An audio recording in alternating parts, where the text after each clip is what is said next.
Ladies and gentlemen, there comes a time in life when your muscles don't matter, your mind isn't enough, and your money can't fix it. You hit a wall so high, so solid, so unmovable that all the talent you carry, all the connections you know, all the strategies you've studied, none of it can bring you out. You've done everything they told you to do. You went to school, stayed faithful, smiled when you were broken, kept pushing when everything in you wanted to quit. And still, there you are, stuck. That's when you realize you've reached the end of you. It's not weakness. It's not defeat. It's revelation. It's the moment you find out that your effort has a limit, but grace doesn't. That your hands can only build so much, but unseen hands have been building something greater for you behind the scenes. You didn't fail, no, you grew. You outgrew your own strength, and now you're standing in a place where only a higher power can lift you. See, some people think if they just try harder, work longer, grind tougher, they'll win. And yes, work ethic matters. Discipline matters, but there comes a trial that doesn't respond to sweat, a storm that doesn't stop because of your hustle. That's when you learn the difference between your part and his part. You can plant, you can water, but increase. That comes from something bigger than you. That's where you meet the truth that you are not God, and that's good news. Because when you can't do it, he can. When your plan fails, his promise stands. When your strength fades, his power shows up. Some doors are closed to remind you that you're not the key. Some battles can't be won by willpower, they're won in surrender. Let me tell you, the enemy doesn't just attack your life. He attacks your belief that you're enough without help. He wants you to think if you're not strong, it's over. But the truth is, the breaking was never the end. It was the beginning of a new dependence, the start of a deeper faith, the entrance into a dimension of destiny that isn't earned. It's revealed. You're not failing, you're discovering. You're finding the boundary of your ability, so you can witness the abundance of divine intervention. That's why it's not supposed to make sense. That's why your best effort wasn't enough, because this next thing isn't coming through your works. It's coming through your worship. You've come to the end of yourself, so you can come into the presence of something greater, something eternal, something unstoppable. So don't be discouraged when your strength runs out. Don't be ashamed when you have to admit, I can't do it. Because that's the exact moment when something greater steps in and says, I've been waiting right here. And from that point forward, everything begins to shift. Not because of who you are, but because of who's with you.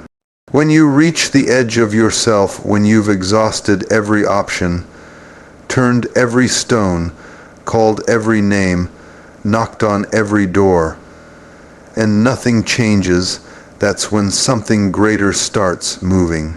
You see, you thought the power was in your hands. You thought your intellect, your diligence, your drive would carry you through. And for a while, it did. But now you've hit a place where all your usual tools no longer work, and your prayers are starting to sound like silence. That's not abandonment, that's divine positioning. This is the space where you're being stripped of your reliance on yourself, where your ego is being broken, not to shame you, but to shape you.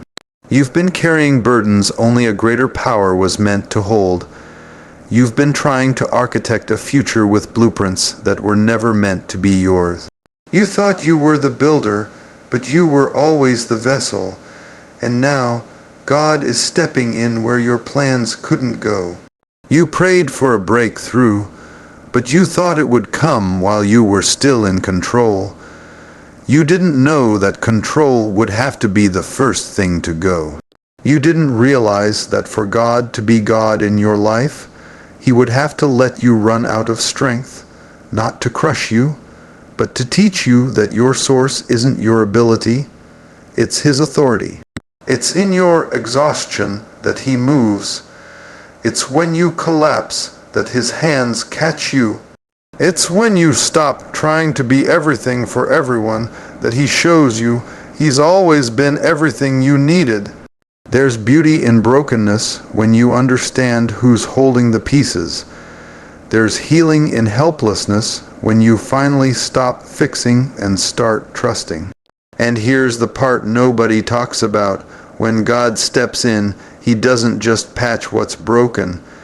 He restores what you didn't even know was lost.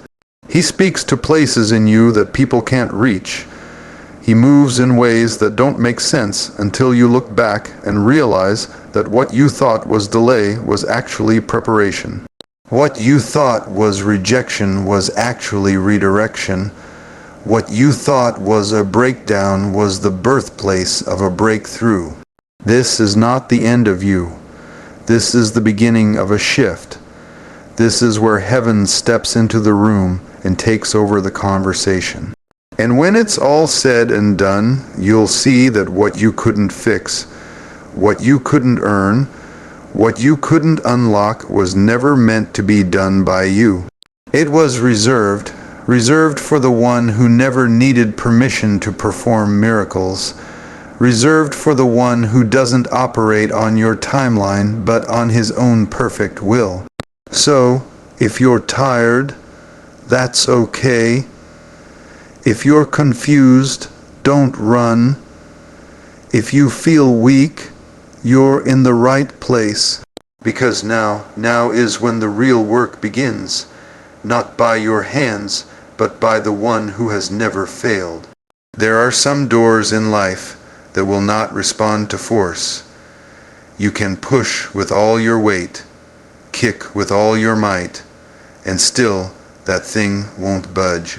Because it was never designed to open by strength. It was meant to open by faith. You see, there's a difference between access and permission. Just because you stand in front of it doesn't mean you have the authority to enter it. Some things won't unlock because they don't recognize your hustle. They only respond to heaven's authority. You've been trying to manipulate it, trying to figure out the combination, trying to find the right person to talk to, trying to get the right timing, and nothing has worked. That's because some opportunities aren't earned, they're revealed. And the key isn't in your pocket, it's in your praise. It's not your network, it's your kneeling. It's not your strategy, it's your surrender. When you let go of the notion that everything has to come through your effort, you make room for something supernatural to happen. God doesn't respond to pressure, He responds to trust. You can cry, you can stress, you can lose sleep, but that won't move what only obedience can unlock. Some doors are waiting on your yes, not your resume. They're waiting on your silence, not your speeches. There's a level of access you can only reach when you stop trying to force your way in and start believing your way through. There's a posture in faith that gets heaven's attention. It's not proud, it's not loud, it's humble. It's quiet strength. It's the kind of faith that stands in front of the door and doesn't panic when it stays shut. It prays, it waits, it speaks life when nothing is moving. That kind of faith says, if it doesn't open today, I'll still praise. If it doesn't shift tomorrow, I'll still believe. Because it understands that the timing of the opening is just as important as the opening itself. You don't want a door that opens before you're ready. You don't want access that will destroy you. So when God delays the key, it's because He's developing your character. He's maturing your perspective. He's preparing you for the weight of what's behind that door. The delay isn't denial, it's design. When it finally opens, you won't have to explain it. You won't have to campaign for it. It will open in such a way that people will know it wasn't you. It was divine. You'll walk through it not because you forced it, but because you believed for it. Because what faith opens, no man can shut.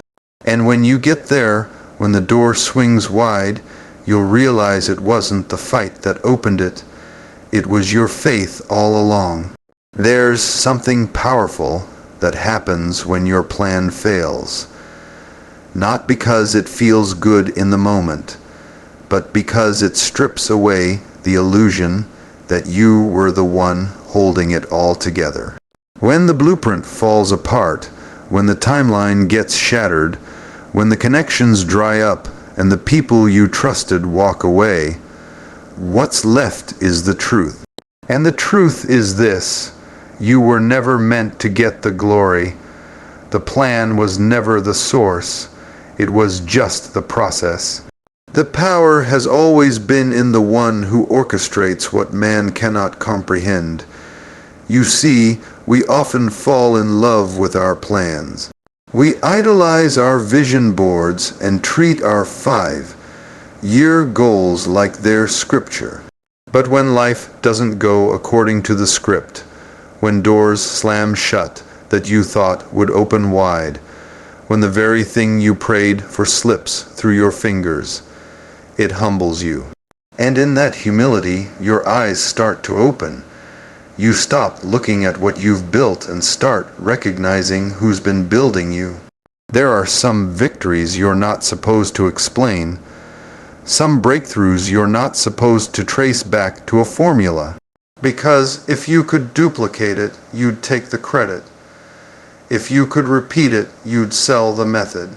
But some blessings are so divine, so unexplainable, so out of your league that you can only lift your hands and say, "That wasn't me." That's why certain things didn't work out the way you wanted. That's why certain relationships had to end. That's why the business deal fell apart. Because if it had gone through, you'd still be worshiping the strategy instead of surrendering to the source. Sometimes God lets your plan crash so your pride can die.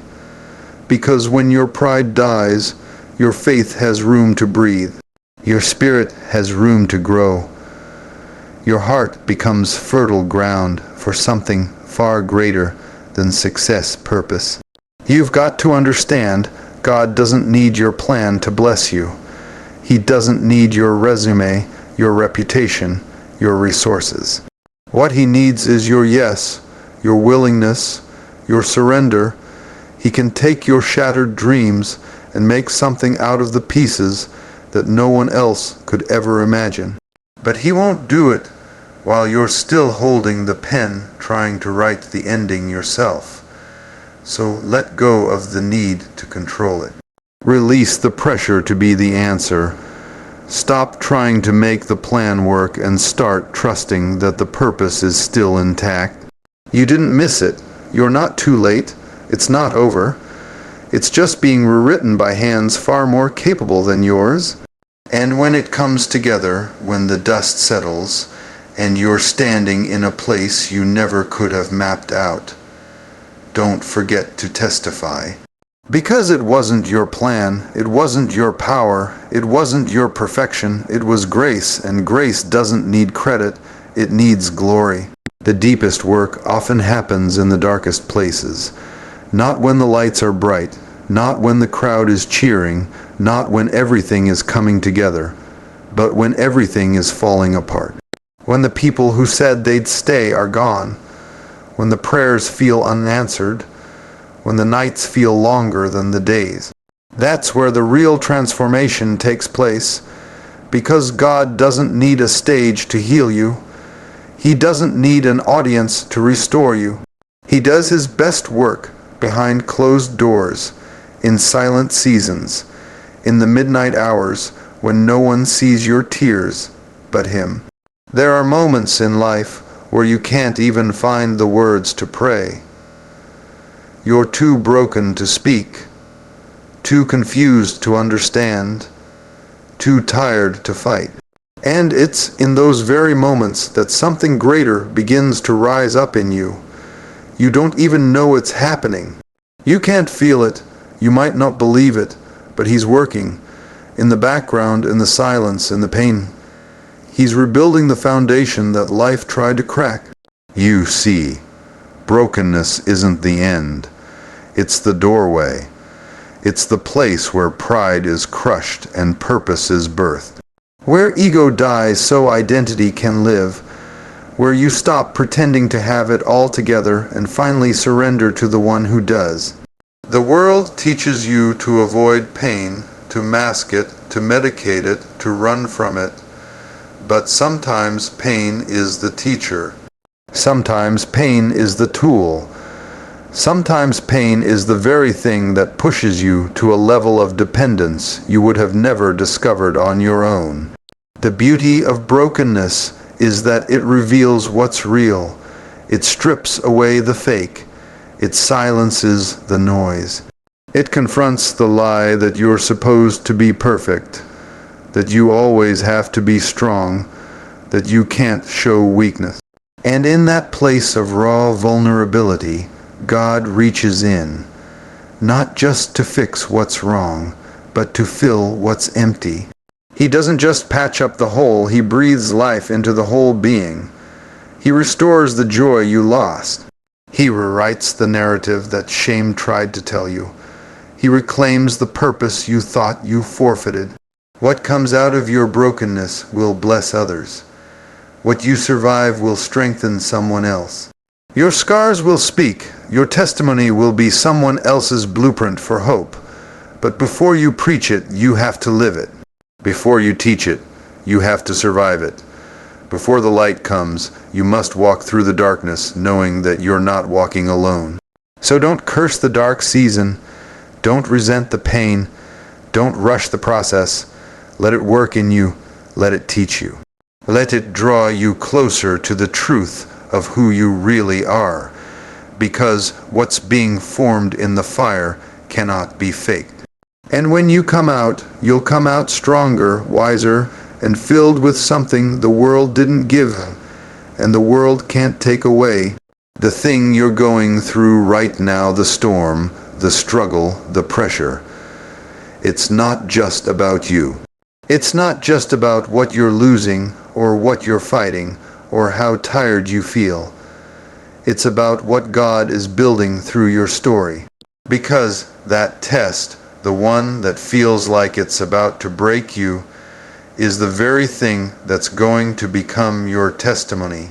Not the kind you whisper in shame, but the kind you shout in victory. The kind that makes people stop and wonder how in the world you made it through. And you'll have only one answer: it wasn't me. Only God could have done it. You see, we think testimonies come easy. We want the breakthrough without the battle. We want the story without the struggle. But what gives your words power is what you've had to survive. Nobody is moved by a perfect life. People are moved by scars that healed. They're drawn to people who've been through hell and still have a hallelujah. And that's you. You're walking through something right now that you don't even realize is going to be the blueprint for somebody else's survival. You think you're buried, but you've been planted. You think it's over, but it's just beginning. God is allowing you to walk through this so that when you come out on the other side, you won't just talk about faith. You'll be faith. You won't just quote scripture, you'll embody it. You won't just talk about trusting God, you'll live it, because you'll know what it feels like to have nothing left but Him, and still come out standing. There's purpose in your pain, there's glory in your grit. And when you make it through this, and you'll carry a fire that can't be taught, a strength that can't be bought, and a testimony that shakes chains off of other people's lives. Because when they hear what you endured, and when they see how far you've come, they'll know it wasn't your strength that kept you. It was God. You don't need to have it all figured out right now. You don't need to pretend like you're not scared. But you do need to hold on. You do need to keep believing, because the pain you're walking through is not pointless. The tears you're crying are not being wasted. Heaven is writing your story even while you're weeping. And when the dust settles, you'll stand in rooms you never thought you'd walk into. You'll speak to people you once thought were out of reach. And when they ask you how you got there, you'll look back at all you survived and simply say, only God could do that. So don't give up in the middle. Don't judge the story by the chapter you're in. God is still writing, and the next part is going to blow your mind, because your test is becoming a testimony that will shake the earth.